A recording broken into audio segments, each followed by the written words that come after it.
Est-ce qu'aujourd'hui, les réseaux sociaux font la médecine, professeur Lacombe? Je pense que c'est vraiment c'est même plus du tout un débat médical ou un débat scientifique, hein, c'est vraiment un débat sociétal.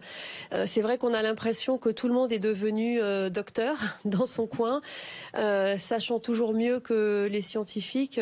Je pense que non, il faut garder, mais en même temps c'est compréhensible, hein, on est une époque qui est extrêmement anxiogène. On a bien vu avant cette pandémie que dans le climat anxiogène dû aux problèmes sociaux, aux problèmes économiques. On avait déjà eu une émergence un peu de théories complotistes sur les réseaux sociaux en particulier. Et on voit bien que c'est lié à l'anxiété de perdre son travail, etc.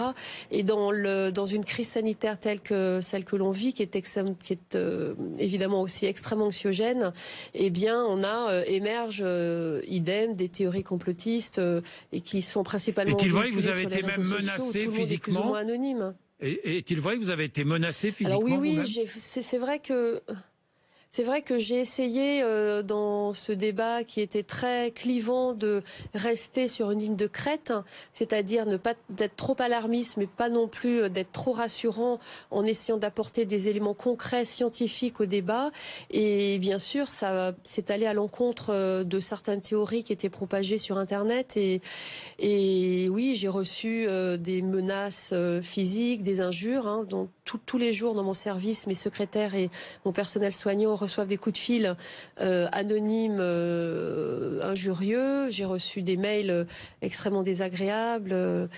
Mais voilà, écoutez, oui, j'étais sur Twitter, j'ai désactivé mon compte Twitter parce que c'était un déversement de propos tous plus désagréables les uns que les autres. Et quand on fait de la science, quand on soigne les malades, en fait, on a besoin d'avoir une certaine tranquillité d'esprit pour pouvoir se concentrer sur ce qu'on fait.